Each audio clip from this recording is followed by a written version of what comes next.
We're here to tell the kids all about your life. Okay. So give us your full name first. My name is Blair Andersen. No, Oh. your full name. Oh, my full name. My name is Blair Ray Andersen.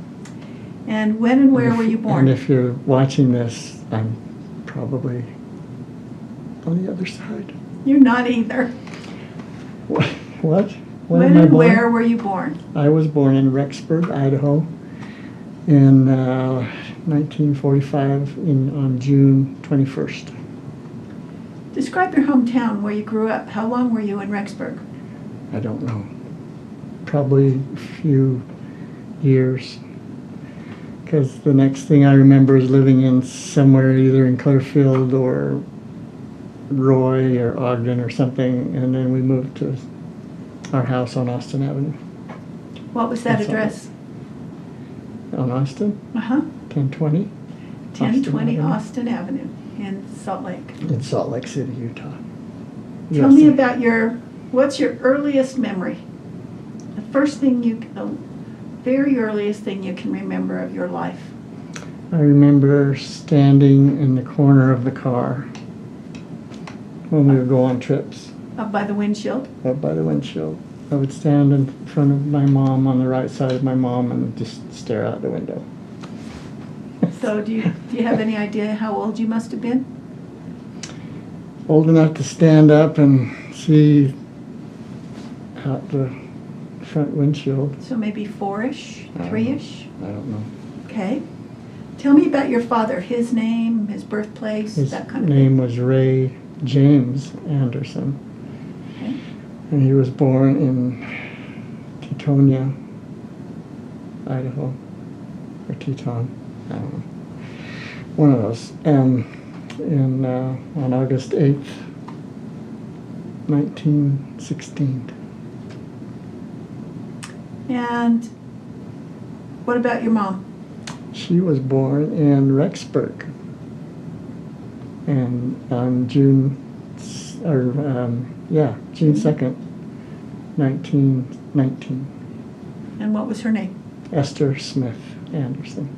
No middle name? Esther Mrs. X. Thomas Smith. She share probably does. Share some memories of your dad. What Oh my are some of your gosh. favorite memories with your dad? My dad, I remember him always coming home after work.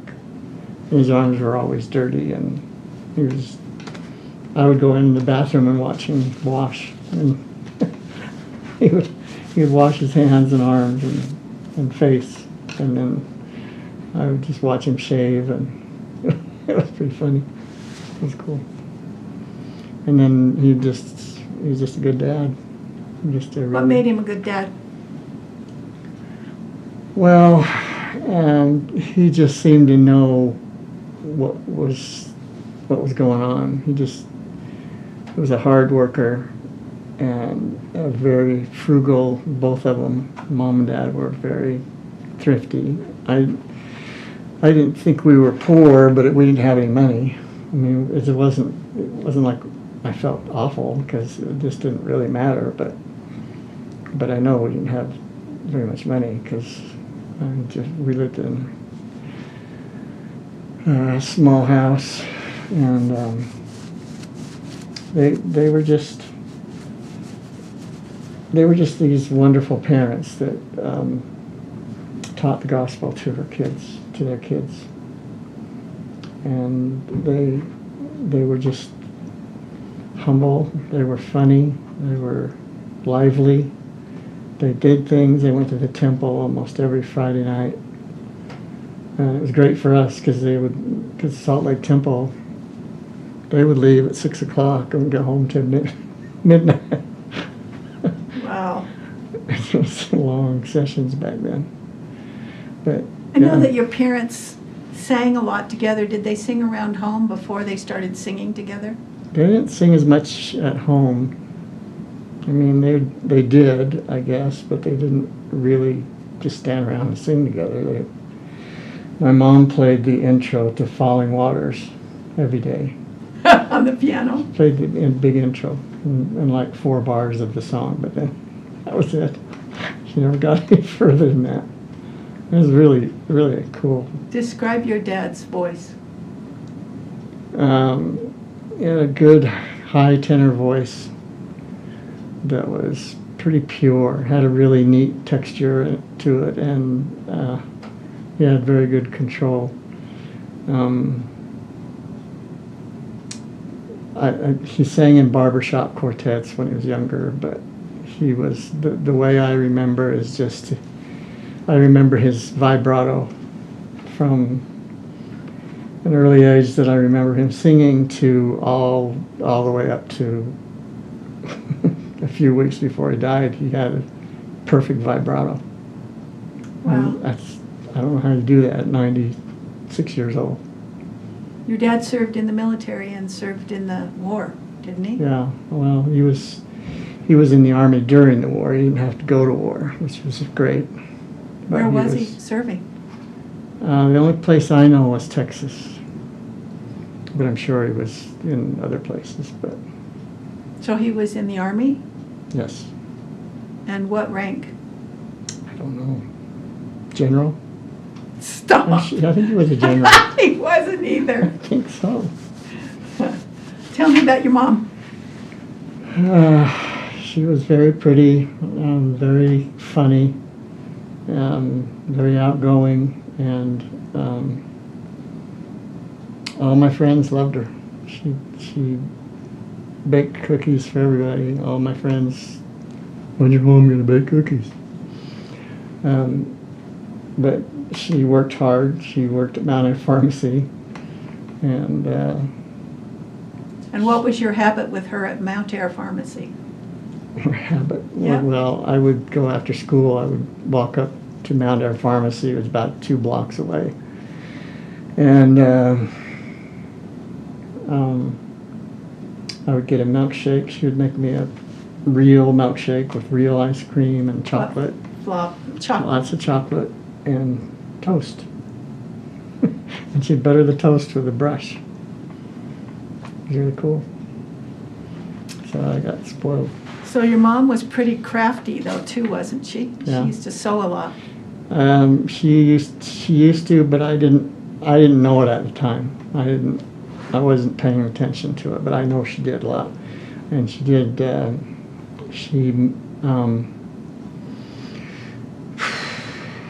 I know she made a lot of dresses for the girls. I don't think she made shirts for us. She may have, but I don't know. What else did she make for everybody in the whole family? Or blankets. Yeah. Quilts. Yeah, she made quilts for everybody. We all still have them. No matter how worn they are, we all still have them. So that's pretty cool. What kind of work did your dad do? He was in construction. He worked with Enoch Smith Company, and they did gas lines. They did other things too, but he was their one construction department was putting in gas lines for houses mostly. Some businesses, but mostly houses. And how did his job affect you? I had to work every summer. I had to work, Starting when? I don't know, I was pretty young, about 10 or 12 or something. I don't know. I can't imagine I don't remember not working. So I remember summers before that when I was learning how to ride bikes and stuff like that, but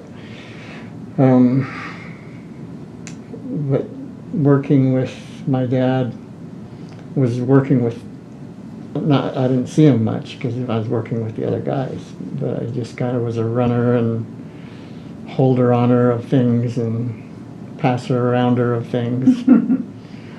And a lot of digging. So it was hard work, but that $1 a day was really came in handy. $1 a day is what you made? How did that affect you about work? Did you love working hard? Did you decide you didn't want to work No, I manual liked labor? working outside. I didn't like having to work outside. I didn't like having to be told what to do. That sounds kind of rebellious, but it isn't. It was just like it made me more interested in other things where you could do live your own life, you know. Interesting. What would you say of your youth while you're growing up? What would you say was your happiest day of your life? Of my youth? Oh, well, Through high school. 1956 we went to Disneyland, and it just barely opened. Wow. So some of the rides weren't even. I don't think the big rides were ready. But I remember going on Autopia, and I remember seeing Space Mountain, or something over there, but I don't remember what it was. But it was very new, and nothing really was ready. It was just open, and it was cool. I remember being pretty happy as a child. So you liked your childhood? Yeah, there was a lot of music. Mostly we had a piano, and that's what I spent my time doing, is just pounding out songs that I hear on the radio on the piano. And then later I liked listening to my sister Patty would buy these great albums, these big classical albums, Tchaikovsky and all these really neat, Romeo and Juliet and William Tell Overture and all these other things where I could play the timpanis and pound on the pots and pans. And I got a bowling set for Christmas or something. And it had these big pins, life-size pins, but they were plastic, and they really worked. It was really cool. They really worked well as timpani. So I played timpanis a lot. And so I think that's probably where I got my love for music and being able to just crash around and do that. So How'd you get along with your siblings? really well. Well, who were? Tell me your names of your siblings and how much Lyle, older they were than you. Lyle was 7 years older than me. Patty was 5 years, and then Laurie was 5 years younger, and then Shelley was 7 years younger. So it's 7, You're the 5, middle and child. 5, 7. Yeah. So I'm the middle one. So I was around my sisters a lot, and they giggled a lot. So we had fun. We laughed, belly laughed really a lot. I mean, it was just, that's all we did. And it was a challenge for Lyle. He was he was a teenager, but he was a good guy. I never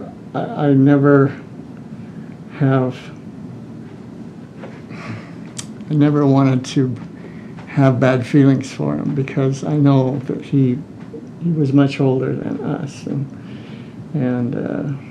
he was a good guy. And I really looked up to him, and when he got married and went on and did all of his brickwork and all this stuff that he accomplished, I mean, I couldn't believe it. I was amazed. I mean, I've always been amazed at his power in his hands and his arms, and he's only about 5'7", but just a powerful guy. But I always struggled when I was young, but that was just kid stuff. So what's your favorite thing about each of your siblings? My favorite thing about Lyle is his sense of humor, his laugh, his his abilities, his strength, I mean, there's a lot I could go on and on about Lyle and what I admire and love about him. And he did it his way. He's never been in debt, ever. He's paid cash for every single thing he's ever owned, car, house, whatever. Wow. And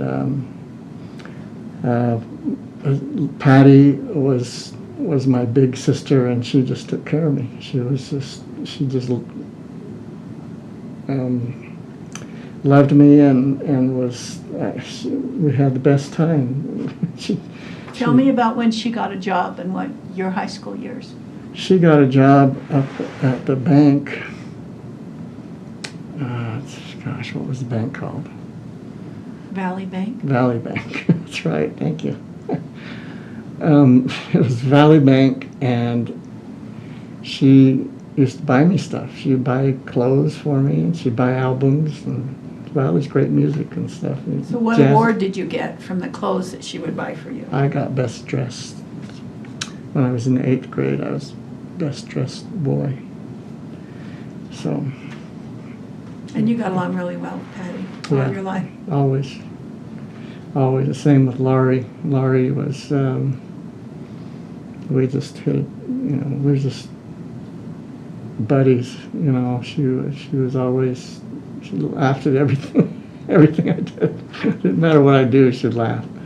And, and when Shelley came along, we just teased her a lot, and she was so much younger that it was fun because she was such a cutie, and but we always made fun of her, just like everybody does Brittany. The youngest one gets all the attention and stuff. Oh, well, I so, know. yeah. So yeah, my sisters and my brother are dear to me. I love them.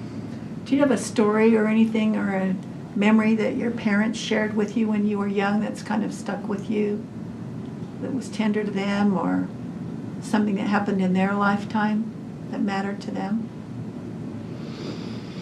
Oh, no, I just remember their love for each other, and they were just deeply in love. And I remember we were getting ready to redo our house, and it was a big deal. It was more than just painting. It was a brick thing.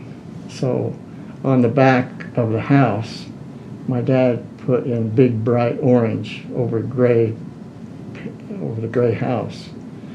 He put Apple. That's what he called her, was Apple. That was his nickname for her.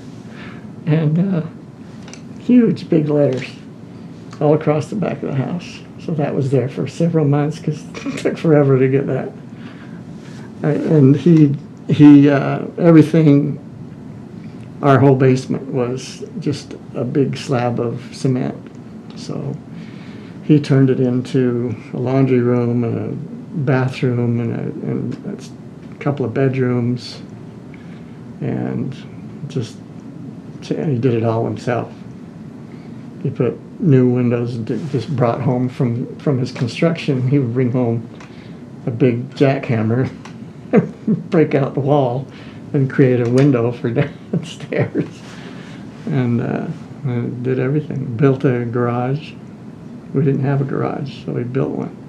You used to share stories with me about going to your grandmother's house in Idaho and her rolls.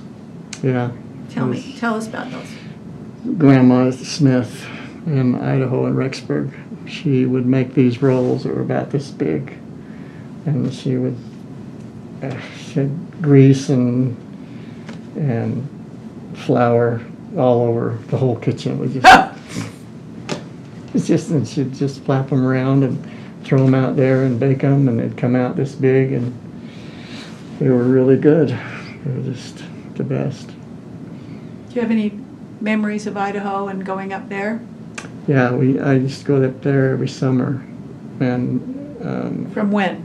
From what age? I don't know. It was just a week vacation, and I would go up there from when I was 8 or 10, or when I'm young, and then till I went on my mission, I think. think we went up there every year. And my cousins, Larry and Steve Smith, and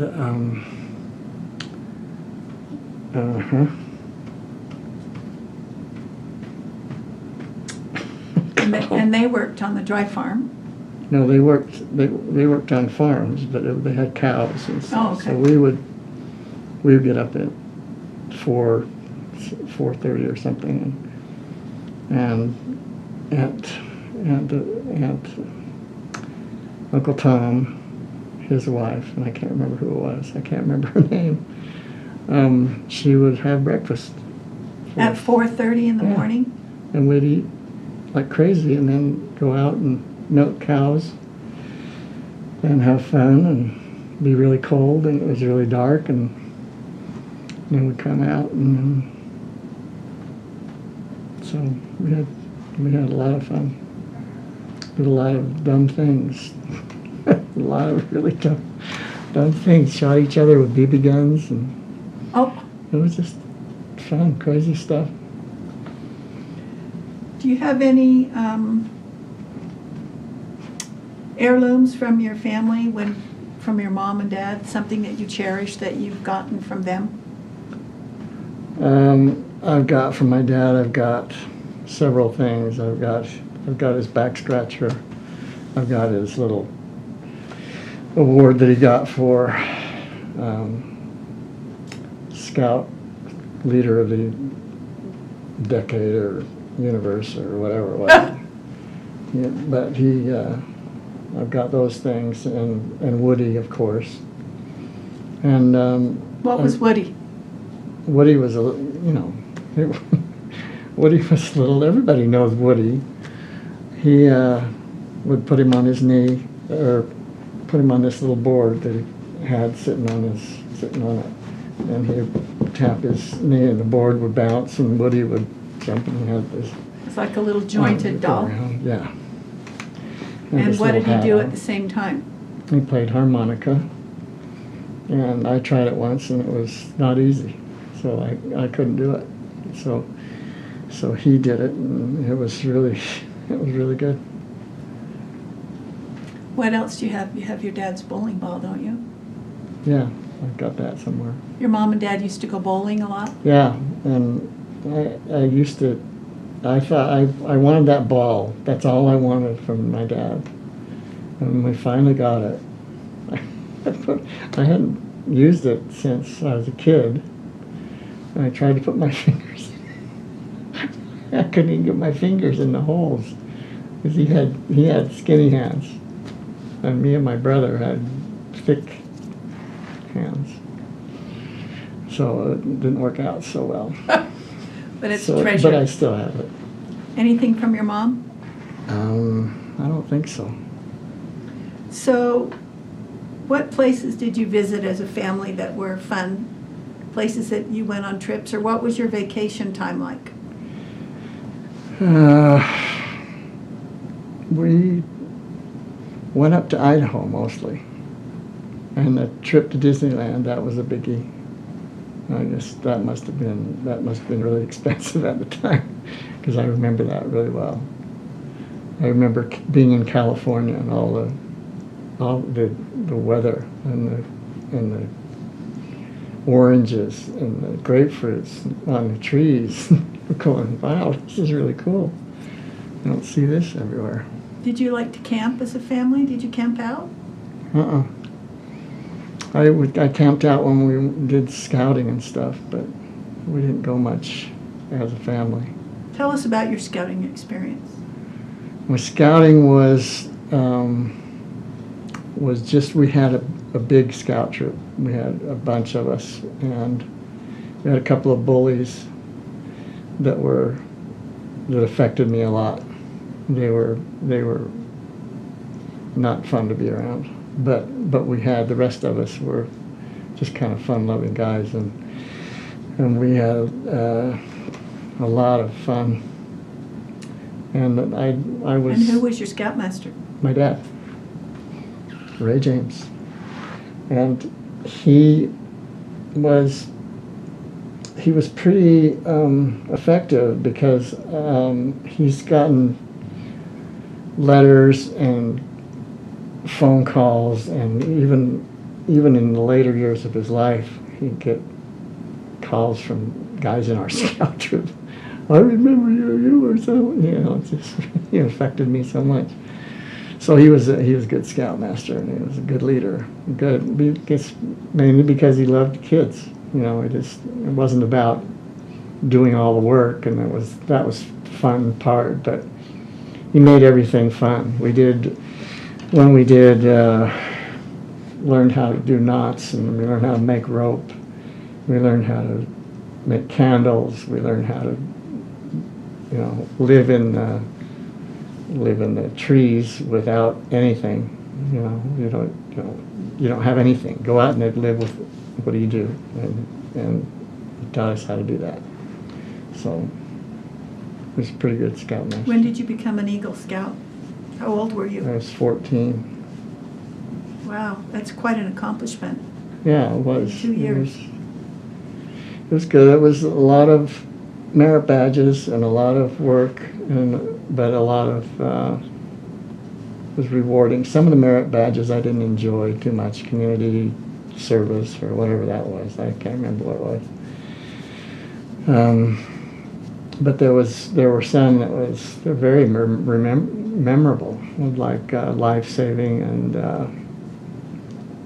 and conservation, things like that, and canoeing, all the fun stuff. But all of the other stuff that was interesting and So do you think it was worthwhile being a scout? Well, it's I'm sad to see it go, but but I understand, and I think that scouting was a good program because it made boys, it gives boys confidence. It helps you really. It makes you know things that you never thought you'd know at that age. So. Gives a lot of confidence and a lot of hope. Tell me about your activity in the church. My Were you activity? always active? Pretty much, yeah. You were a good kid? I was a pretty good kid. I tried a few dumb things once in a while, but mostly it was just I was around good kids that did bad things, and then I was around bad kids that did good things, and then I was around good kids that did good. I had a whole group of friends because I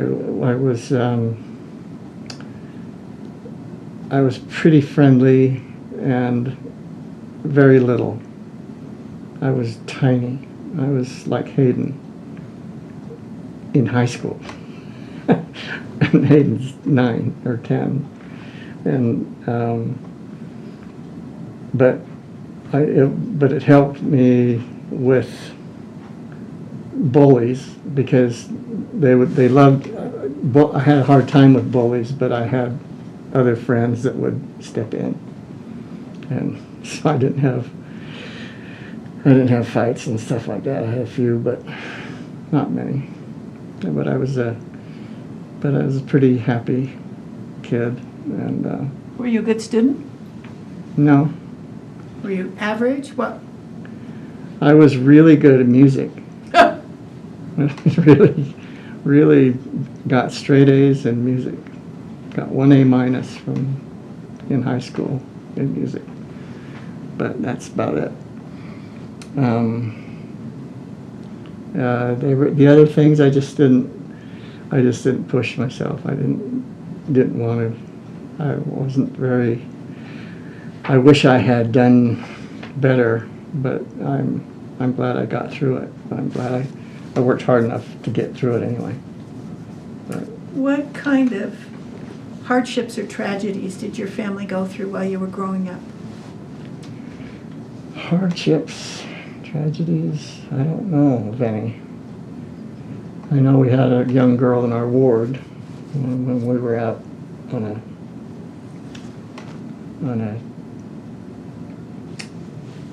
a an activity. Young women's, young men's. It was mutual back then, but it was a hay riding thing, and she fell off the back of one hay riding truck, and the tractor coming up behind us ran over her, killed her, and she was only 12. Oh my And I had a goodness. crush on her, and it was pretty devastating to everybody. That would be hard. Yeah. It was, Wow. Are any of your, obviously we know your mom and dad have gone. Anybody else in your family has deceased? Guess all of your aunts and uncles. my great-great-great-grandfather, he's gone. Is he? He's I'm glad. He deserves a rest. He was here long enough. What are some of the family traditions that you might remember that were important to your family on holidays, or traditions that your family adhered to? Traditions. I don't know if we had any. We had schedules, but we didn't really have traditions. Did you have regular things that you did at Christmas, or regular things that you did on birthdays, or Probably. you just don't remember? Wasn't that important, huh? I guess.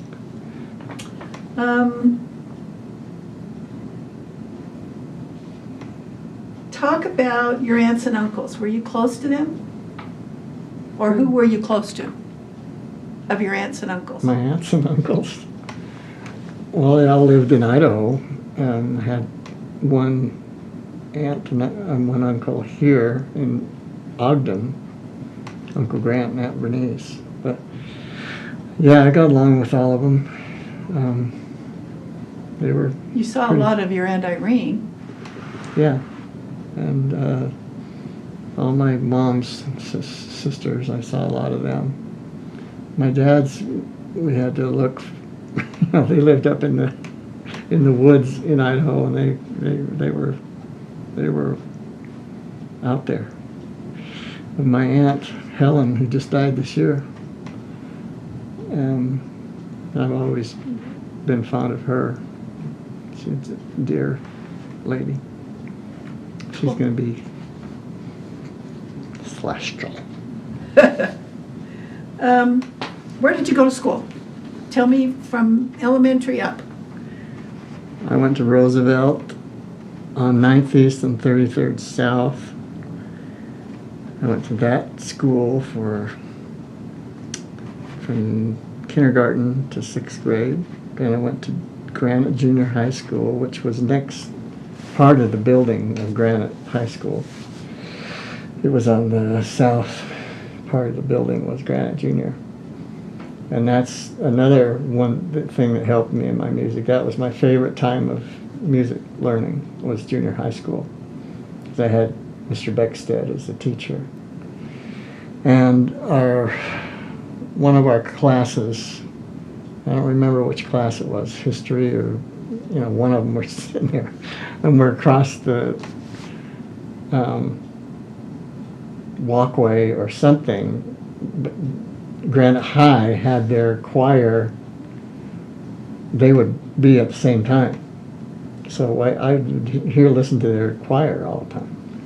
So it was really, I loved having that room. I don't know where it was exactly, but it was somewhere where I could hear them singing. And then I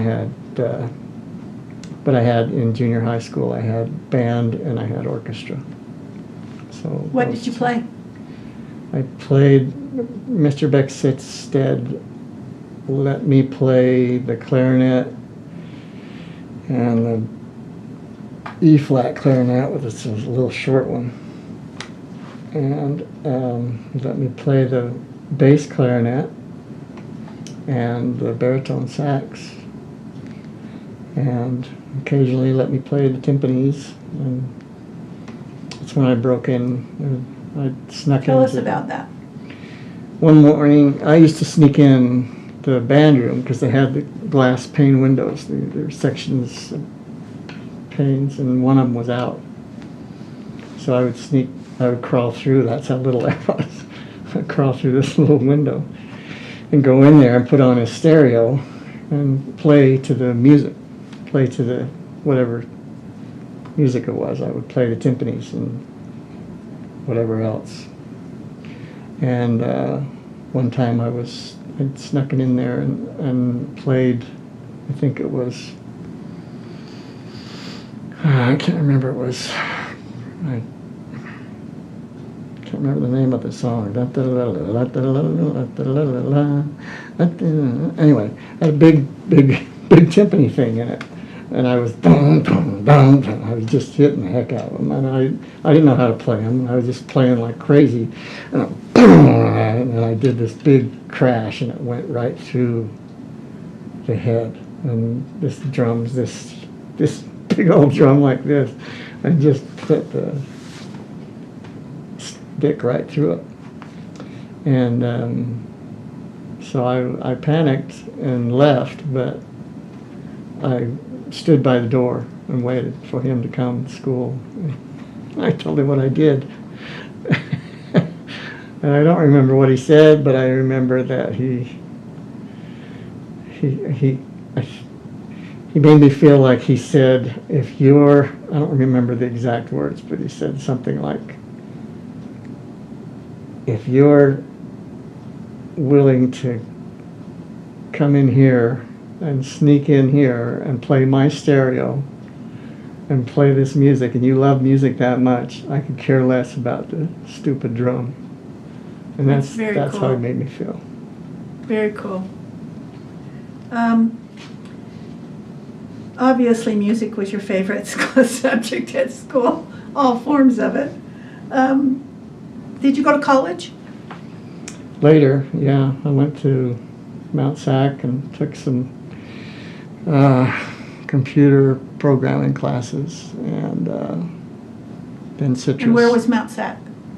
In Walnut, California, right by Pomona and Claremont, and in between West Covina. And then you went where else? Citrus in Azusa. And what did you take there? Same thing, some more computer classes and some basic piano stuff, but it was fun. It was cool. A good time. What do you see as your strengths? My strengths? I don't have very many. Yes, you do. I am pretty good at music.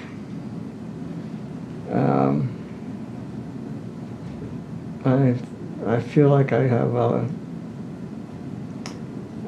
great capacity which Heavenly Father has given me for love, to love people, to love you, and to love our children and grandchildren, great-grandchildren, and etc. So, those things I feel pretty strong, pretty capable. Okay. But honesty? Honesty, yeah. Yeah. What else? You used to be a sprinter. You were all into physical fitness. Yeah, that was, being physically fit was important to me. I don't know why. It wasn't that I needed to be physically fit. It was just that I liked it.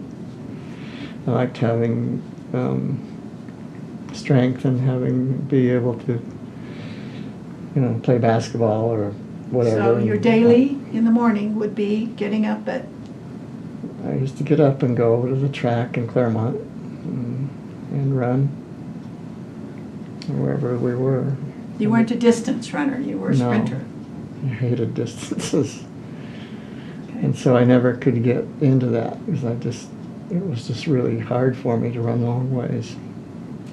But to short distances, sprints, that was fun. When we lived in Sandy, you would get up at 5:30 to go play basketball by 6 every morning. Yeah. And then the track after that. And then I'd go to the track. It's crazy. Do you have any defining moments in your life? Probably. Something that set your course for your life. Oh boy. I don't know. I think musically, I think it was Mr. Begstead. I know I learned before that. I learned to play clarinet, and I learned music, and I liked music. But he gave me the love for the overall appreciation of music and all kinds, and not just focusing on one thing. It was everything. We were playing a piece of music in junior high band, and our junior high band was much better than our high school band. We were playing something, I don't remember what it was, and Max Murdoch, trumpet player, the trumpet players always had the melody, so we always make fun of them because they never had to play never have to read the parts. They just, oh yeah, that's the melody. And but he raised his hand and he said, "Where's the melody?" And Mr. Beckstead looked at it, and he took the thing and ripped it up and threw it away. He said, throw it away. Wow. And I don't know how much that cost, but it was expensive. We didn't play that song. He had the love for music, and he loved us. And pretty much if you did what he was a gruff old guy, but he was really, really good. He was really good. What medical issues have you had in your life? I had... First thing you remember? First thing I remember, I broke my leg. What were you doing? Sliding into home plate, trying to sneak out a home run, and I didn't get it. My cleats caught on the plate, and so... Was that your favorite sport? Pretty much. I liked football, but I was a better baseball player. What positions did you play? All of them. Except pitcher. I didn't care for pitching, but I liked catching. You were a fast runner, so that was a sport you enjoyed. Yeah, it was really good. It was fun. Okay. Then the next medical issue. That was 2000. I had surgery for colon cancer, and then something happened, and it went crazy, and I got a heart valve infection, and went to my brain and my hip and all different places, and destroyed different parts of the brain and stuff. So There was a pretty impacting moment that happened on that one that you described to me once, that you woke up after the surgery and saw all these wires and everything. Tell me about that. What happened? yeah, I was in this room, and I looked down. I opened my eyes and looked down, and I had all this stuff plugged in. Speak up. All my hands plugged in, and my things up my nose, and it just was unreal. It was just all a dream, and I'm thinking, wow, this is really strange. And I thought, am I going to die? And his very, very, very clear voice said no. And what was your response to that? I said, okay. So you decided to get better. I said, there wasn't any, okay, now I'm going to work at this. I'm not going to give up. It wasn't like that. It was just, okay, so I'm not going to die, so let's get through this. Let's see what happens. And then we just did.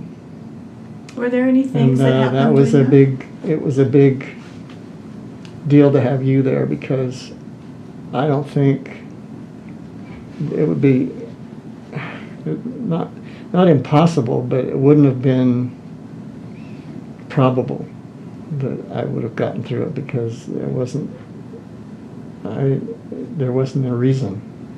unless you were there.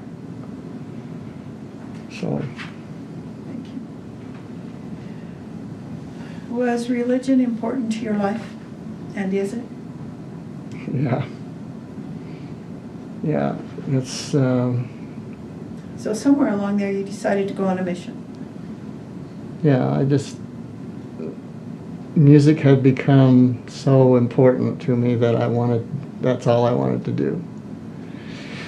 And we had different concerts and different things set up to do shows with Patty and Roy, and we were traveling and doing those in spring and in the fall, and those were pretty regular, and they were pretty fun. They weren't great things, but they were fun things, and it was music, and that's what I wanted to do, and then I wanted to keep doing it, and then it was time to go on a mission, and I thought, well, maybe I shouldn't go on a mission.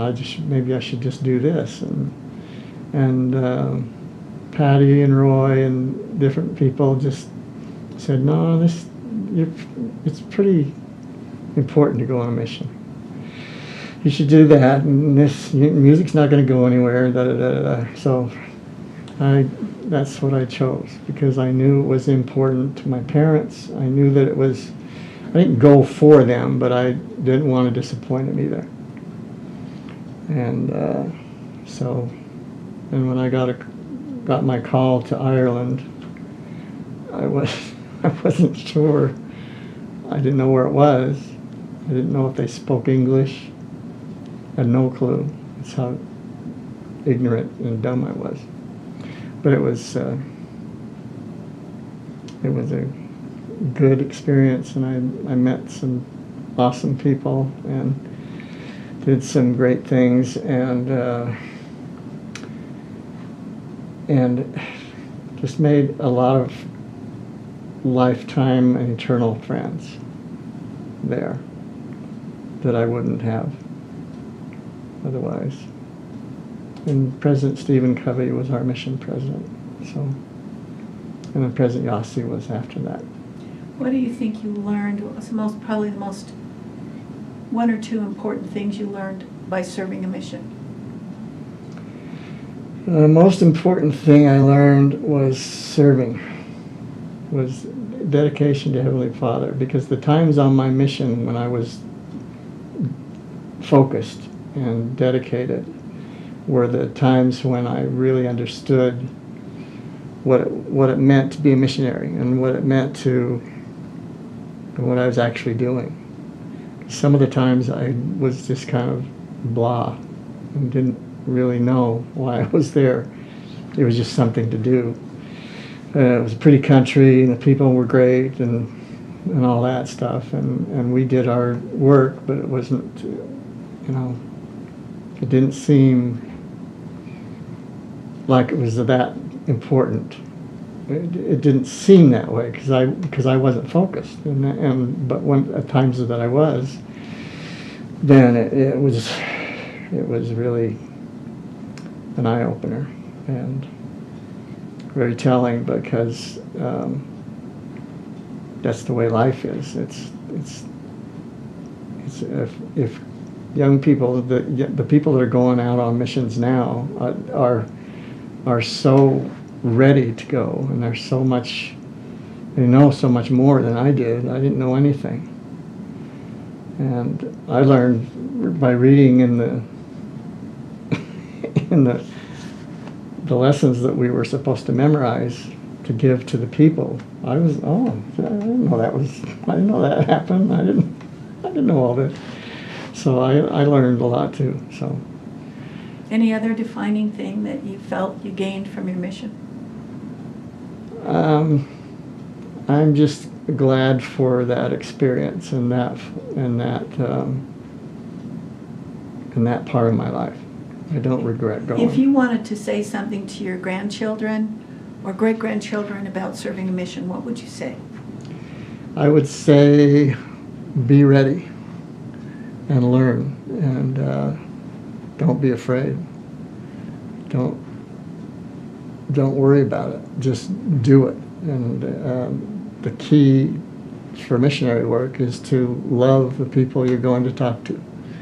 And if you do that, everything will fall into place and it'll be perfect. Did you serve in the military? Mm-hmm. When? How did that happen? Larry Bagley, a friend of mine, said, hey, a bunch of us are going to go jump out of airplanes. And I said, what? And he said, yeah, we're going to join the Army. You get to go in the Army, and it's only for a little while, and then you jump out of airplanes and all that stuff. So okay. So we did. We didn't know anything about Green Berets or anything like that, but it was just, it was a fun time, and my parents were upset because they thought it was, like a 4 or 5 year deal, and it wasn't. It was a 6-month active duty, and then inactive for 6 years. So. But you had to go once a month, didn't you? Yeah, but that was nothing. But you were in the reserves. Tell us exactly where you served, what you did. National Guard, Army, National Guard, 19th Special Forces. Which meant you were? Green Beret. Okay. And that was pretty fun back then. That was a pretty big deal. And it was fun. It was not as hard as I thought it was going to be. Because when it got to I was like Andrew and Hayden and those guys. But when it comes to doing push-ups and pull-ups, I weighed 130 pounds, so it's like picking up a stick. It was nothing. So doing all that work was no big deal. So anyway, but jumping out of airplanes was a lot of fun. And it was a great time. And Larry became this big famous skydiving guru and over the years, and I remember sometimes we'd come out and he would call me and say, hey, it's Thursday night, we got to go up to Hillfield and be ready because we're going to get on these planes and we'll go out to Wendover and jump. They fly us out to Wendover, we jump, they land, we get back on the plane, they fly us back to Hill Air Force Base. And so we go out there, and there's big C-124s. There'd be like 3 of us in each plane, because there was a bunch of us, but they had like 4 or 5 planes, and we'd go out there and we'd jump. By the time we got out there, it was dark, so we'd jump in the dark and try to get somewhere close to the runway, so we didn't have to walk very far. Wow! But it was fun. It was great. Who are some of your best friends while you were growing up that you remember? Larry Bagley, Ron Jackson. Grew up with those guys from boyhood. Ross Atkinson. And all the guys around in our neighborhood and our scout troop and our ward. And our ward was a mix of different schools, so part of us went to Granite and part of us went to South. And so I had a bunch of friends at South High. And I got Rob Folger and Jim Wagstaff and those guys. And then same night I met you was when I met Jim Carlson. So we're still best friends. So. What are some of the crazy things you used to do in high school? We used to do some, I don't know if I should tell this, but we would go down to ZCMI, park our car, whichever jalopy we had, and then go climb up buildings, and then we'd go from one building to the other, and then when there was a gap or an alley, we just would run and jump as far as we could and land on the other side. Anybody ever get hurt? No. it was really dumb, because when you're going across and you're looking down, it's quite a ways down there. And but we made it every time, and we would climb up the Walker Bank building, the back of it, and they had a ladder, and it was all dusty, and I remember looking up and getting dust in my eyes, and we would climb up the ladder, and I was always the one that got the furthest. And I would climb up as fast as I could go, to the highest level I could get to before the alarms would go off. All these big lights would go off and the alarms would go off, so I'd hurry down and we'd run and jump the building, get back in our car, and so. What's the favorite car you ever owned? Ours was probably, my Jeep is my favorite of all time, but our first car was the 442 Oldsmobile 442, and it was fast. It had big racing slicks on it, and it was 4-speed and two four-barrel carburetors. It was amazing, 400 horsepower. What do you think is what would you credit that made you the person you are? There's too many things. There's early ages were my parents and my family, and then my friends, and then things like mission and Boy Scouts and military and different things created different positive things in me. Some not so positive, but mostly positive things. And then I met you, and then we have grown through the years and had experiences that were wonderful and awesome, some not so wonderful, and but through overall, I would have to say the gospel has helped me determine what I want, because I want my family. I want to live with Heavenly Father, with my family. If you could go back and change anything, would you change anything? Well, I'd change the dumb mistakes, but I don't know what else you could change. I often think if I had studied to be I was a good medic in the Army. I was pretty good at that. And I think if I had studied, I could have gotten a free education in the Army. But I didn't. I didn't think about that. I was thinking about music. So I think about that choice, and the light is blinking. So, but I was thinking about that choice, and about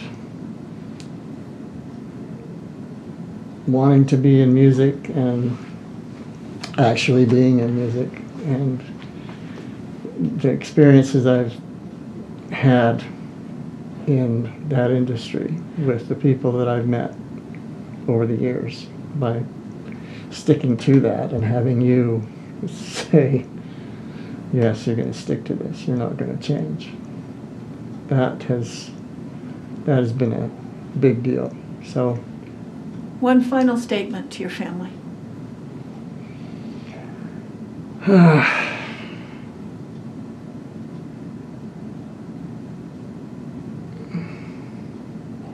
I would say to my family that I cherish you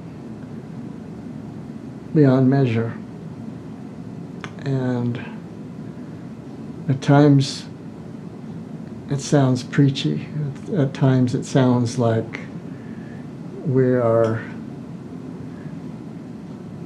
focusing on too much gospel and too much this and too much that, and it really isn't.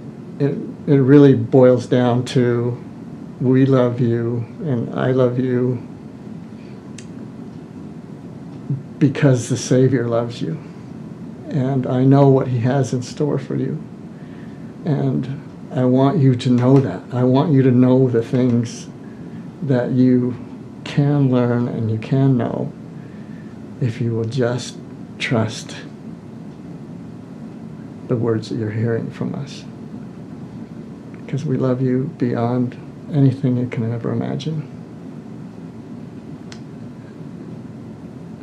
I testify that Jesus is the Christ. He is. And I love him. And I love you. Okay. Here we have Miss, what is your name now? Sylvia K. Sanders Skinner Andersen.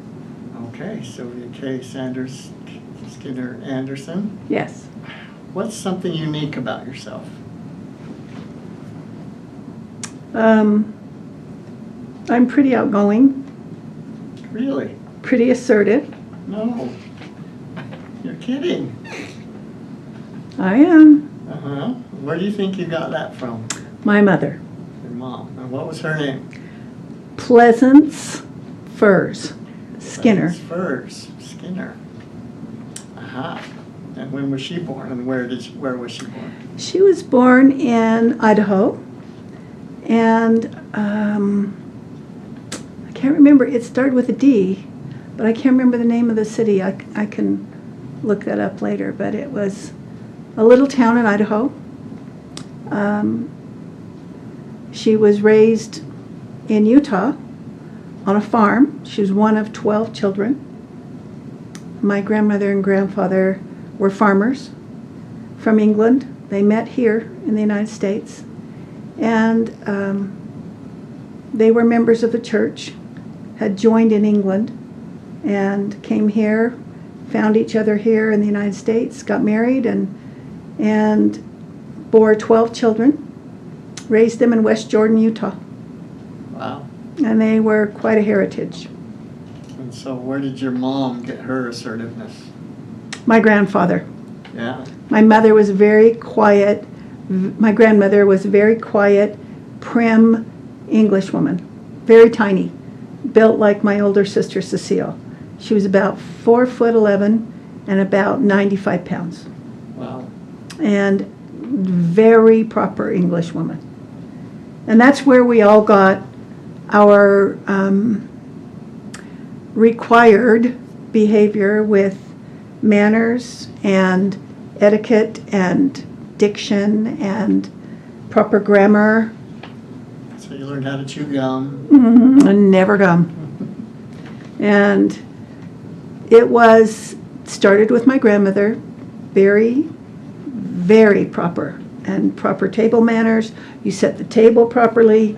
You don't, I mean, it was everything. And I'm grateful for that. She was an amazing woman with 12 children in a very, very small home in West Jordan. 3 bedrooms. They were happy. Happy family, happy children. And when the kids would argue, like they do, my grandmother would say, "Oh my goodness, you must need a job, something to do." Well, there was always something to do on a farm. And she would put them to work when they would argue. So very quickly, they learned not to argue. And they were all hard workers, all awfully wonderful people. I loved my aunts and uncles, every one of them. Really? I really did. Good. I was very close to my mom's family. My dad's family, I was really close to my Aunt Geneva. How did your mom and dad meet? On a blind date. My dad was with someone else, and my mom was with someone else. And they decided that they liked each other, and they got married 11 days later. Wow. Ah. Yeah. They went to Evanston, Wyoming, and got married. And my dad was not a member of the Church of Jesus Christ of Latter-day Saints, of which I am a member. My grandmother and grandfather were a member. And my dad, when they got married, my dad came back home and talked to my grandfather, as was the custom. And it was a little too late to ask permission to marry my mother, but he talked to my grandfather and promised him that all of the children that come of their marriage would be raised in the LDS church. And my father kept his promise. Wow, So, that's great. kind of quick marriage. And what was his name? Well, all my life, growing up, my father's name was Cecil Allen Skinner. As I became, I think, a teenager, I realized that that was not his real name. My father was raised in an orphanage. And so his real name was Cecil Allen Sanders. But he was raised, when my grandmother came back and got them he and his two sisters from the orphanage that was in Waxahachie, Texas. It was a Baptist orphanage. And when she came back and got them, she was married to a man named Roy Skinner. They brought him back up to Utah, and he was known as Skinner's boy. And so he took on the name of Cecil Skinner. And so the rest of his life he was known as Cecil Skinner, but that was not his legal name. His legal name was Cecil Allen Sanders. Well, he must have thought well of his father or stepfather or whatever he was, because what's your brother's name? Alan. No, what's your other brother's name? Jeffrey Roy. Roy. Roy Skinner. Roy Sanders was my father's real name. Oh, that was Roy Skinner. And Skinner was my father's stepfather, but he didn't adopt him. And then my dad's name was Cecil Allen, so he named Jeffrey, my brother JR, got his father's middle name as Roy, as his middle name. And tell me about your siblings. I was the youngest. I was the baby of the family, quite in every way you can imagine a baby of the family I was. And my oldest sister, Cecile, was built very much like my grandmother, very tiny, very popular her whole life. She was a cheerleader. She was an officer at school. She worked and put herself through college. She was a ballerina in college. I mean, very accomplished woman. And married a wonderful man, Hal Christiansen, and they have done very well and are very happy. My brother, Alan, whom I adored, big guy, about 6'3". In that generation, that was really big. 6'3" and about 300 pounds. And he was like two different people. He loved his family, loved me, spoiled me rotten, and had problems from the time he was about in the 8th grade. He stopped going to school in the 8th grade and was basically a lifelong criminal. He robbed places. He would do all kinds of things that were just, it was like two different people.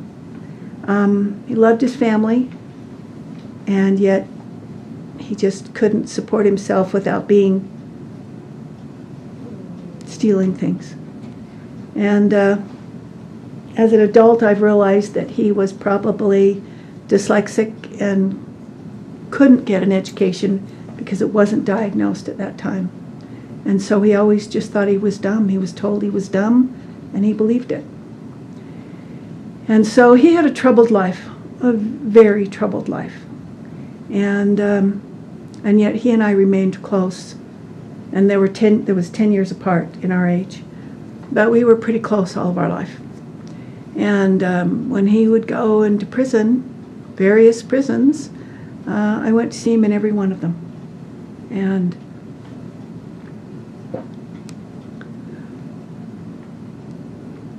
loved my brother. Then there was about a 7-year span between Cecile and Alan. And then Sonny was born. And in that interim was the war and so forth. And because my mother was Rosie the Riveter, so to speak, she was working in the shipyards in Portland during the war. And that's where Sonny was born, was Portland, Oregon. And then JR came along a year and a half later, and then I came along a year and a half later.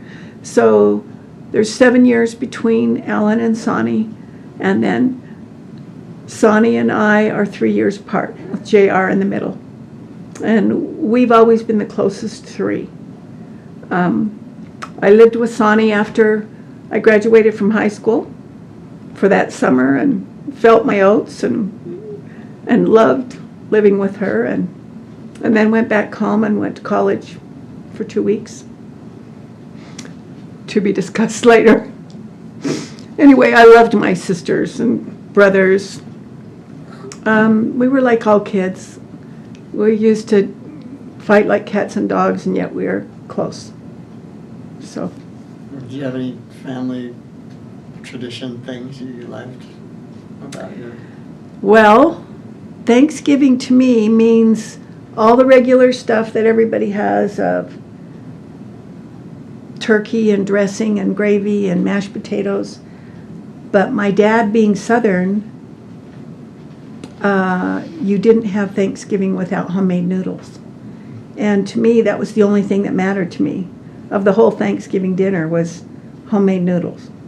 And to this day, I love them. And it's my favorite part of Thanksgiving. Christmas,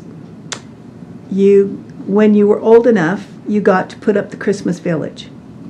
And that would go on the mantle of the little houses. And that was like really special when you were old enough and you got to put the village up.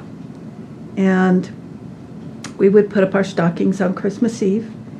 And then Christmas morning, it was so hard to sleep, so hard to stay in bed. And finally, about 3 o'clock in the morning, we'd try to get up, and Mom would send us back to bed, and then we'd actually get up about 6 in the morning.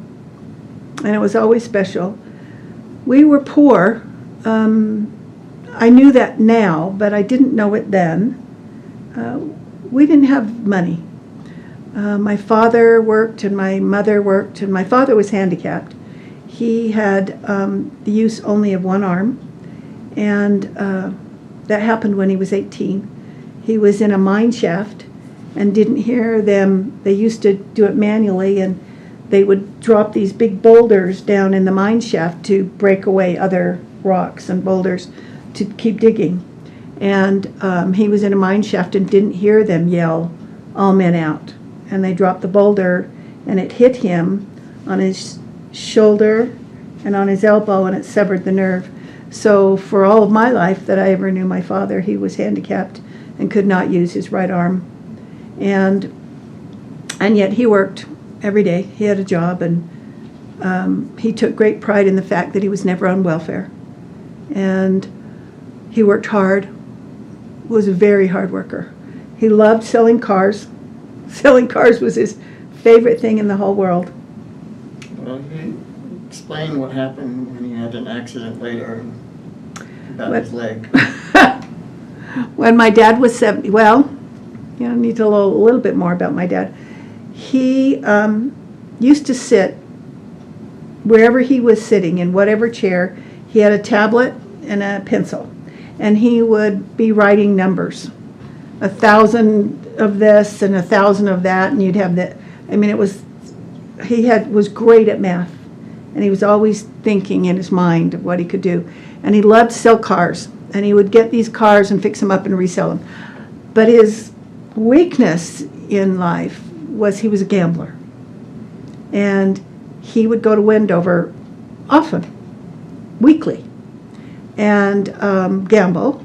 And on one of his trips when he was 70, he was traveling back from Wendover after gambling late into the night, and he fell asleep at the wheel and rolled his car. And it was summer, and his window was down, and they didn't have seat belts then, and he when he rolled the car, his head went out the window, and it kind of shaved it to the bone of his scalp and broke his leg severely, and his arm was flopping around, everything. It was really bad. We didn't know if he was going to live, but they had to amputate his leg, his left leg below the knee, and we laughed and said he got a free facelift, because when it took that off, they pulled it all together, and it pulled up all the wrinkles, so he didn't have any wrinkles. And he had to make this decision that was really hard. They were either going to have to do a whole bunch of skin grafts and a lot of surgeries to keep his foot attached to his leg, or they were going to have to amputate. And my dad was this kind of abrupt kind of person, and he just said, "I'll just cut the thing off." And that was just how my dad was. He was just this funny character that was very abrupt, didn't show a lot of emotion, but when you saw his emotion, it was very deep. And so years later, when he was at a gas station. Well, so he had a prosthesis on his left leg, and his arm, of course, his right arm, was in his pocket, always in his pocket, because he had no muscle. And so it was winter, and he went to this gas station to get gas, and you had to pay inside the gas station. There was a little slope down from the pumps to where the girl was to pay. And as he was walking down, he slipped, because he always wore these loafers that were slick on the bottom. And he slipped, and he went flying through the air, and his prosthesis flew off his leg, and his arm flipped out. And she's screaming, because here's his leg flying through the air. And the girl is screaming, and my dad yells, "Oh, shut up and just go get my leg." And he put his leg on and regained composure, and she helped him up, and he put his hand in his pocket and paid and left. But it was the funniest story. We've laughed ever since at how traumatizing this must have been for this little girl working as a cashier. Oh, it's very funny. And just my dad. Okay, let's get back to you. What do you consider some of your strengths? I've always had a lot of self-confidence. I've never been afraid to try anything. When I was in elementary school, in second grade, we lived about a mile away from school, and I would walk home by myself. Wasn't afraid, didn't bother me at all. In that process of walking home, I was 7. I was all alone. It was autumn. The leaves were kind of blowing around my feet, and on the walk home, there was this little rock wall that I would climb up on as a kid and balance and walk along the walk wall. And I remember it coming to my mind while I was walking on that wall, I wonder where we came from. Why are we here, and what happens to us after we die? At 7 years old, I was thinking that. And I remember the exact day. It's so embedded in my memory.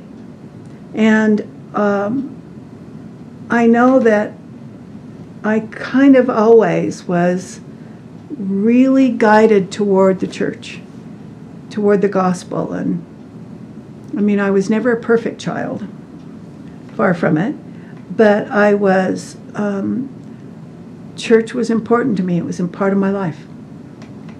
When I was in fifth grade, I've always been a tomboy. I've never been the femme fatale, sweet little, angelic girl. I've been more like a tomboy my whole life. And in the 5th grade, I was really good at kick soccer. I remember I had a crush on a boy. His name was Michael Hemingway. And that was 5th grade. I kicked a home run in the kick soccer. I'm running around the bases, and I crossed home plate, and he gave me a ring. And I wore it around my neck, and I thought I was really cool. And then 8th grade, we went to middle school, Lincoln Junior High. And at Lincoln Junior High, I ran for office, tried out for cheerleader and got it, tried out for a cappella, and everybody laughs at that now because I really don't sing, but they needed sopranos. So I was in a cappella in my 9th grade year and loved school, had fun. I enjoyed my youth a lot. When we were on 9th South and 9th East, I remember we were very poor. I think back about that now. I had 2 dresses. I would alternate them and wear them to school. That was all I had for the whole year. I had cotton socks that would wear out quickly, and they would have a hole in the heel. So I would pull the hole down so it would go over my heel, under my heel, so that people couldn't see the hole in my socks. And I was often putting cardboard in my shoes because there was a hole in the sole of my shoes, and so I'd put cardboard in my shoes so that the water wouldn't come in my shoes when I was walking. And my best girlfriend, Sandra, her family had money, and she had skates. And she would use one skate, and I would use the other skate. And we would skate down the hill, each of us with one skate. And we thought it was the biggest hill in the whole world. And we went back to look at this hill with you when I was an adult, and you could barely see there was a hill. It was almost flat, but it seemed like we were so brave at the time skating down this hill on one skate. But I really had a very happy childhood. I had a lot of freedom because my mother was a working mother and my dad worked. And so as a child, we pretty much raised ourselves. And I used to get on the bus at 6 years old and ride the bus to Hotel Utah. Well, I would ride it to 3rd South and State Street and walk the rest of the way, about a mile, to Hotel Utah and visit my mom. So I pretty much grew up at Hotel Utah. Spent a lot of time alone at home, but I was happy. I was a happy child. I was confident. I was not a frightened child at all. I was never intimidated by anyone or anything. And then as we moved a lot, about every 3 years. And then we moved to our last place that we moved in my childhood, which was 422 Milton Avenue. And that was when I went to Whittier Elementary and Lincoln Junior High School and South High School. And I loved it. I loved school. I had a ball. I was popular because I was outgoing. I tried everything. When I was in high school, I was on the yearbook staff in my freshman year. In my junior and senior year, I was in pep club. I had fun. I loved life. I was a very good student. I was just naturally very good at school. I always had about a 3.5 average through my whole school years until my senior year. And then my senior year, I was done. I was checking out. I was so finished with school. And I didn't do well in my senior year, but gratefully I had a Principal Backman, that knew that I was really just finished and done with school. And he allowed me to graduate with a half credit of math, and I was supposed to have a full credit. But because I'd had good grades all my life, he wanted me to just graduate on time. And I was grateful for that. So life was good as a teenager and as a kid. I wasn't ever really rebellious. I kind of, because of my situation, kind of did my own thing my whole life. So it was fun. It was good. I never got in a lot of trouble. Gotten some as a little kid, but not as a teenager. I didn't really get in trouble as a teenager. I didn't do wild and crazy things. That was not me.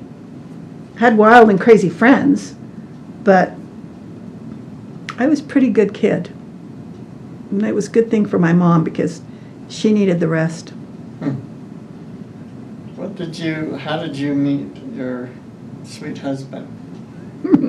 Whom I adore. I used to love to dance.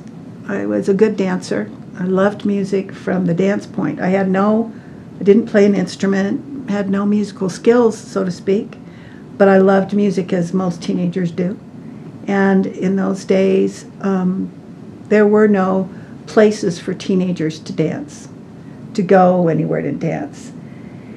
And I had just graduated from high school, maybe about 2 months. I'd been out of school 2 months and was working 2 jobs. I was a hostess at Hotel Utah and had to be there at 6:45 in the morning and worked until 2. And then I was a waitress at night at the Tiagra restaurant. And I worked from 6:30 at night until midnight. And so I was working hard, and my friend Nola O'Rulian and I decided to go out after work one night, because she worked at the Tiagra too, and we were going to go to a club and dance. And we were only 18, not old enough at all. And I got a hold of my sister-in-law and borrowed her ID that said I was 40.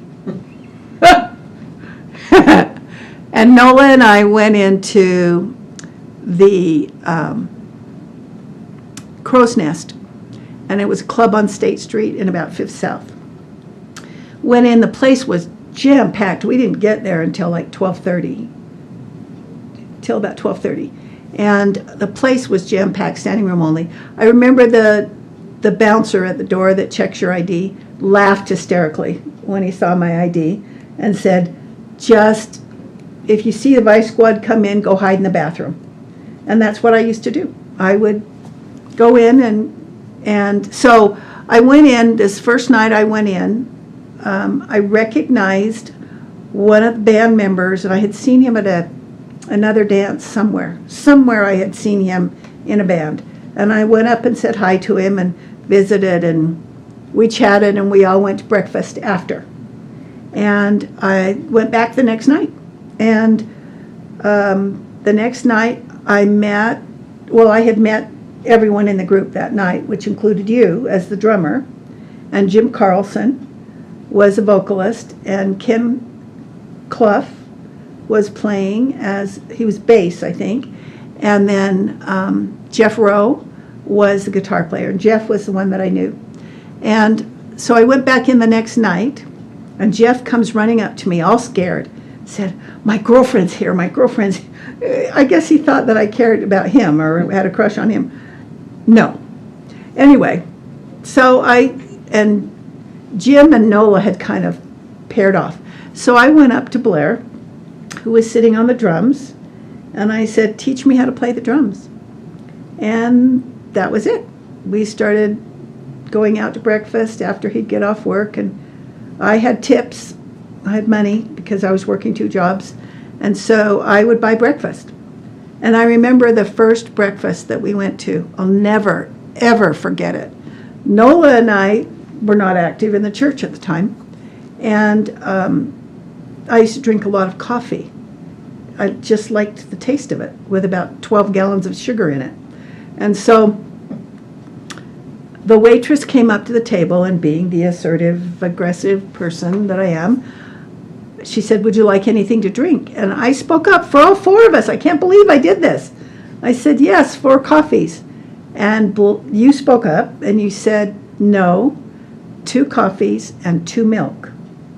And I knew immediately, you didn't have to say a word, I knew immediately that you were active in the church. And it was after that I started, I think it was about the second time we went out to breakfast, that I decided that you were pretty cute. And I started liking you. And at the time, you were dating another girl. but she wouldn't come into the club. And I did. So I chased you till you couldn't run anymore. And then we were pretty steady within 3 months, I think. What do you think is unique about Sylvia? My dimple and my laugh. And tell the folks where you got your dimple. I was 6, and we had this redwood table and bench set that was on our sun porch. And in the summer, we would eat, we had this unwed mother that used to take care of us while my mother was working. And we were eating lunch on the sun porch, and I was trying to climb out from the table and bench, and tripped on the leg of the table and fell, and I hit the corner of the redwood bench, and it paralyzed the muscle on my face. So I wasn't born with a dimple. That's how I got it. And it was kind of a trademark for the rest of my life that I had this dimple. Well, it's a cute one. Thank you.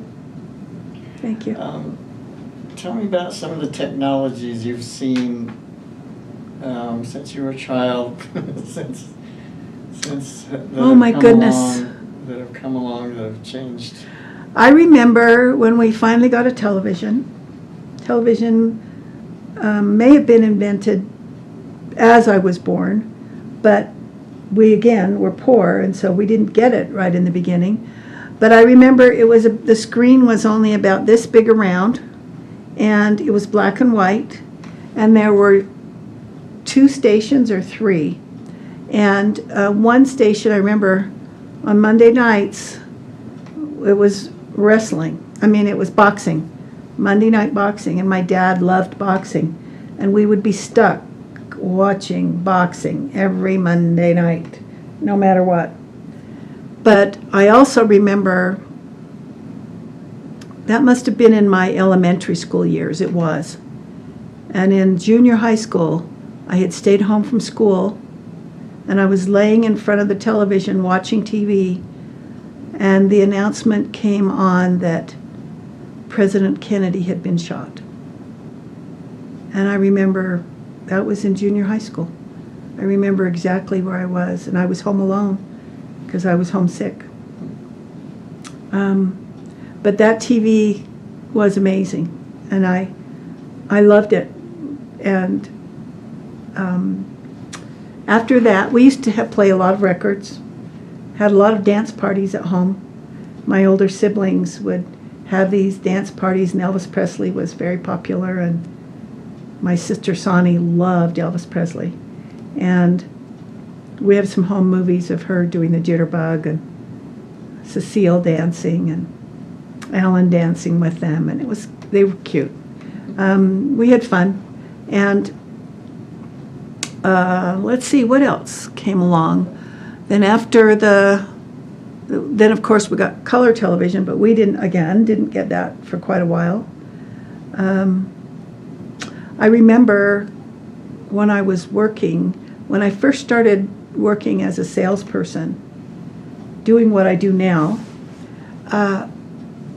we had fax machines that the fax would come out, and it was on this weird paper, and you couldn't get that paper in the sun or you would lose the fax. And we didn't have cell phones at the beginning. And then I remember when the cell phone came out, it was a car phone. And you had a special antenna on the back of your car, and if you had that antenna, you were really cool. And I was on the road in California all day, 8 hours a day driving, and so we went to the expense of getting me a car phone so that I could call my clients on the way and tell them that I was on the way. And I remember it was 49 cents a minute for a phone call. But it was so valuable to be able to make the phone call and say, I'm coming. And so we were pretty cool that we had this cell phone. And then after that, the internet came about, and a lot of just living through all of the inventions that have happened in my lifetime have been pretty interesting, watching life progress and realizing you're a part of it. Would there be anything, what was a defining moment in your life?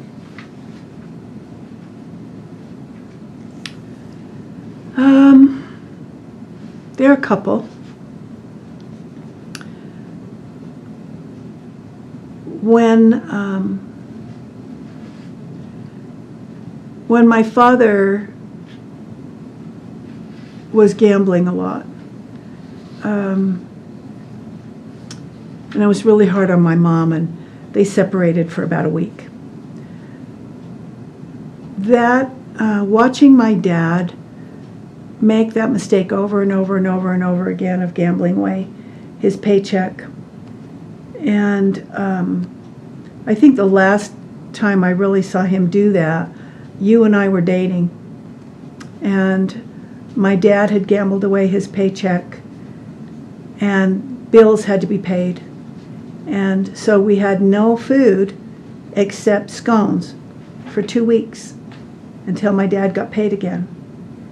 And I loved it because I love scones, and we ate them breakfast, lunch, and dinner for 2 weeks. And my mother was always working, trying to support us. And when I saw the damage that my father unintentionally did with gambling, I determined that I would never gamble, that would never be something I would ever do. And to this day, putting anything more than a quarter, even a quarter's painful, in a slot machine or any kind of gambling is just an aversion to me, that I can't waste that kind of money. And yet I'll waste it on other things, but gambling is a real thing for me. And another defining moment for me was, I remember you and I were dating, and we were walking up Main Street, and we were very close to the temple, and you looked up and you said, "That's where I want to be married." And I said, "Me too." And I remember thinking that I really did, whether it was with you. I didn't even really know that I was in love with you yet enough that we were going to get married. It was before that. But I knew that I wanted to get married in the temple. And what had happened was, when I realized that if I wanted you, I had to get active in the church again and go to church on my own because I chose to. That was a defining moment of determining that I wanted to be active in the church. One, because I wanted you. Two, because I wanted to be something that I believed, that I did. And so I didn't go to church with you. I went on my own. And then I went with Sandy Campbell to her church, her ward, for a long time. And then just finding my own testimony of the gospel. But I think I always had it. I was always drawn to the church. Even when I was inactive, it was like I just considered myself a member. And, there was never a time that I that I thought, I don't believe this, or I don't. It was, that's who I was. And even though my dad wasn't a member and there wasn't really religion in my home, and my life at home, my parents were pretty volatile. And so it wasn't like you were raised with happiness and joy in the household. There was a lot of yelling, just a very volatile home life. And yet I was happy. I don't know how that worked, but I was a happy child and comfortable with life and very self-assured. I entered beauty contests. I entered dance contests. I never worried about whether I would win or not win. I just did whatever I felt like I wanted to do and went for it. Why do you think when we were considering moving to California, why do you think you were okay with that? I mean, none of the other guys wanted to go, but none of their wives wanted them to go. And why were you so willing? What was the... I've always liked adventure, and it was a new challenge, a new adventure in life. I know that I was never the 9-to-5 type because I think that was set up because we would move every 3 years. You were in a home that you grew up in your whole life and went to the same neighborhood and the same schools.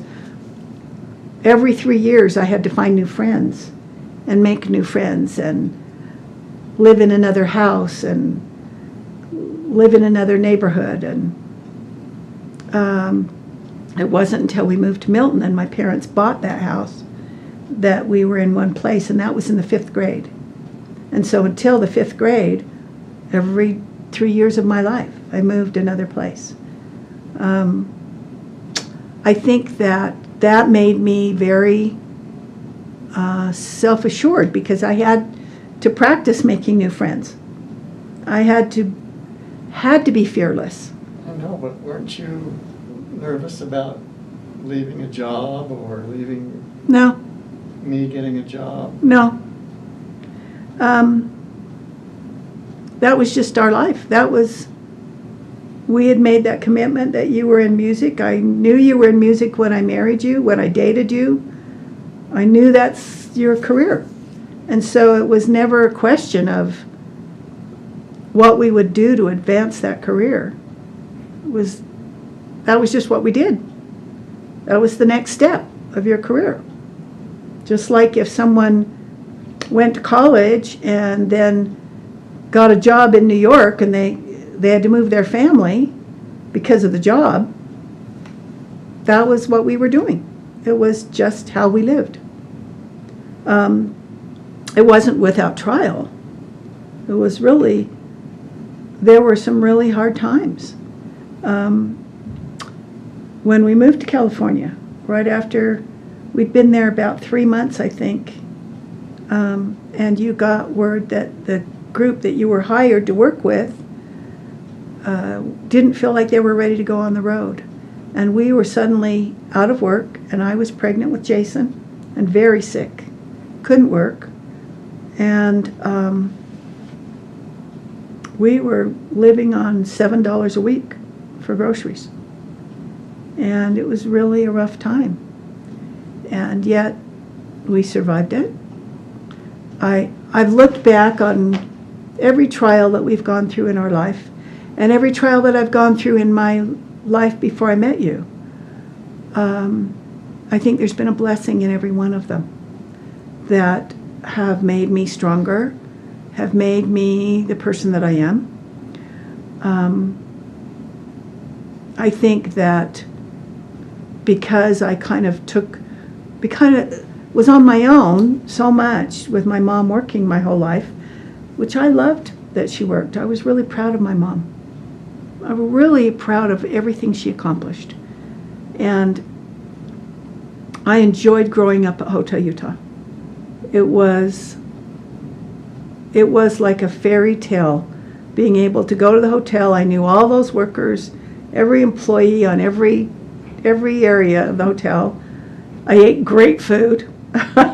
I would get there and the pastry chef would take me in the great big walk-in and let me pick out any dessert I wanted. I mean, even though we were poor, I had anything I wanted ever. And all my jobs when I first started working were all at Hotel Utah. And so I didn't go through that trial of going through a million interviews to get a job when you're young and I had a built-in job. And I enjoyed my life. I enjoyed my life a lot. I loved my aunts and uncles. I loved my siblings. I loved my family. There were things about my family that I didn't like, but I was a happy kid, and I was happy with my aunts and uncles. Every summer, my Aunt Pat Cardall and Uncle Laurie were wealthy, and they had a cabin. Boy, that was the ultimate, if someone had a cabin. And every summer I would go and spend a week with them at their cabin and ride horses. And play. And I was always the poor cousin because Laurie Ann would give me her leftover coats and her leftover, but they were always beautiful, so I loved them. But I was good. That's kind of stuff. What are some of the fads that you seen through your lifetime? Well, of course, the Different 50s. clothes and stuff. The 50s with poodle skirts and everything like that, and the shoes that were black and white, and the rolled down thick socks that you wore with them, and sweaters, and your hair in a ponytail. Then the 70s, I didn't like those clothes. 60s, I didn't like those either. I didn't like, as a matter of fact, the first night I met you, you had on bell bottoms and hip hugger pants, and I hated them because I didn't like that style at all. But you were cute, so it made up for it. And didn't like the 70s, liked the 60s, until they got the bell bottoms and hip huggers. Didn't like those. Did you like the afro thing? I loved an afro. I had an afro. When we moved from Utah to California, I had an afro. Loved it. It was easy. And I never have had really good long hair because I have fine hair, very thin and fine. So I never really could have the long hair that looks beautiful and flowing locks. But I have always had a thing about every hair in place. It's been my thing. So people would tease me at school because every hair had to be in place. And I always wore styles that were very finished. I don't know why I was that way, and yet I was a tomboy. Who knew? But I was generally liked by my friends, had lots of friends. I think life was good. And that gave me the basis to be strong and aggressive in business. When I got in business, when we were married, and we moved to California, and I needed to work to help support our family because it was more expensive to live in California. And then you got a job, a regular job working at a chain of restaurants where you'd play at night. I was a server. I was a waitress, and because I was very personable, I made really good tips. I mean, really good tips, and so that really helped have cash all the time and gas money and stuff. And then when I was pregnant with Brittany, 3 months pregnant with Brittany, I retired from serving. I never was a waitress again after that. Because with Carly, I was a waitress working full-time until I was 8 months along. So I was huge and pregnant and would carry the trays right in front of me. And I quit when I was 8 months pregnant with her, and then I went back to work after I could, when I was, she was old enough to leave with you, because you would work at night and I would work in the day. And then I got pregnant with Brittany and said, oh, okay, we're done with this. So at 3 months pregnant with Brittany, I stopped serving. And then later, we didn't want you to be playing at night in clubs anymore. And so we took out a second on our home and got the equipment to start a recording studio in our home. And we just thought that everybody would beat a path to our door and we'd make a ton of money with a recording studio. And that wasn't the case. It took a while to build that and to get going with that. And so I needed to get a job. And I was a cake decorator. I used to make wedding cakes and birthday cakes and everything for people while just to earn extra money. And I went to 2 interviews, and the one I took was exhibit space sales, and it was commission only with no net under you, and it was the best decision I made. It was a really good career to start, and it's been good for us. It's been a career that I could go to my kids' programs at school and take a vacation and not worry about it. So I was my own boss. How many kids do we have? We have 4 children. Our oldest is Marnie. And What's she like? Marnie was a riot. She was a high-maintenance child. And yet she was a free spirit, an absolute free spirit. Beautiful. Oh my gosh. Just beautiful child. And talented and smart, and just in school she knew what the teacher was headed to try and teach in 30 seconds. And then she was bored the rest of the class. We had Jason 4 years later. Jason has always been this ideal child. He's always been just a really good kid. He didn't go through the terrible twos. He has always just been this cute, wonderful kid. When he had a curfew at 12, he'd come home at 10 to 12. I mean, he was just a wonderful kid. Carly came along 6 years later, and Carly has been the peacemaker, very much like your personality. Carly's been that wants everybody to be happy, and the peacemaker always, and the happy-go-lucky, sweet child that everybody loves her whole life. She's this angel child. And Brittany was, right after Carly, 21 months. They were very close in age, and they would walk around the house holding hands. They loved each other. They were each other's best friends. They're both gifted in music and singing. And Brittany, like me, is the baby of the family in every way. And she was a joy. She took her music very seriously from the time she was 3 years old, all her life. She was very serious about her music, and has been a happy-go-lucky child.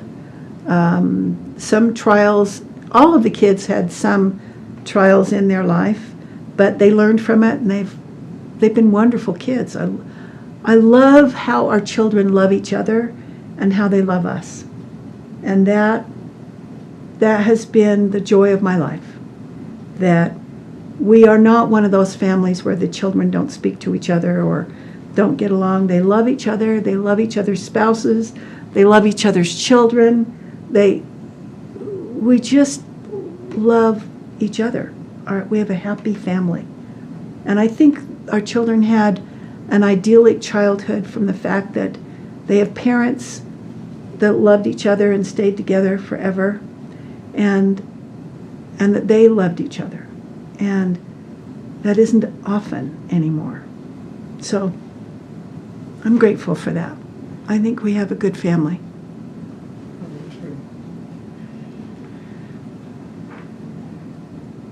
If you were to look back and through your life, what would you change anything? Would you do anything different? What would you?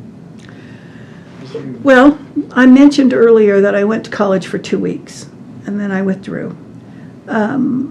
I was not ready to go to college then. I was so tired of school from high school, and I went to college too soon, and I didn't know what I was doing, and no one guided me. I wish I had gotten my degree earlier, but I went back to school at 60, and got my degree, graduated at 65, and then went on to work on my master's. I didn't complete it, but I got halfway through, and I'm glad I got my education. That makes me happy. I would have changed that. But other than that, I love everything about my life. if you're busy and you don't have much leisure time, but when you do have leisure time, what do you like to do? Oh my goodness. Used to be crafts when I was younger. I used to love crafts, and I still enjoy, I love cooking. I love to create things. I love when you can put things together and you come out with this different product, whether it's a wreath or whether it's a decoration for a holiday or whether it's a cake or a food. It's creating something, and I enjoy that a lot. My hobby was cake decorating. I like sports. I've always enjoyed it. I've always never been really what I would say accomplished at any sport, but I've always tried them all and done everything. We were on a co-ed baseball team together. I skied with you and all your college friends. That I had to keep up with all the guys, and I did. So, but I enjoy the outdoors. I enjoy being with you. That's my favorite thing. It's when we go for a drive or we do things together. That's my favorite. Yeah, it is. What's your favorite talent that you have? What do you consider your talents, and what's your favorite one? Teaching. Teaching. I love to teach. I've been young women leader forever and ever and ever, probably 30 years worth. I've taught gospel doctrine 4 different times, and I love learning, and I love teaching. And I love that I've stayed in touch with my seminary. I taught seminary for 4 years, early morning seminary in California, and I've stayed in touch with most of my seminary kids through Facebook. And yeah, but how? What connected you? You didn't go searching for them. no, they found me on Facebook, and they've stayed in touch, and it's so interesting to see them as grandparents now and see their kids, and I just love them. Yeah, pretty special. If I could say anything to my children, grandchildren, great-grandchildren, and those that follow, it'd be kind. Be kind, be honest, be forgiving, help others, love others, and love each other. Because there's nothing more important than family, ever. And family is eternal. The gospel is true.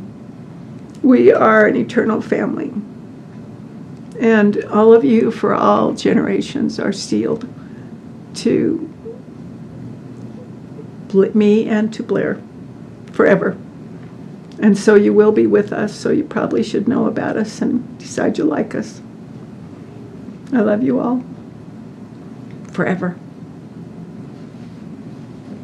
And I love your grandpa, great-grandpa. This year is 2018. It's December of 2018, and we've been married 50 years. And it's been good. We love each other, and we truly enjoy each other's company. Be kind, love each other, and find the man of your dreams or the woman of your dreams. And get married in the temple. Love you.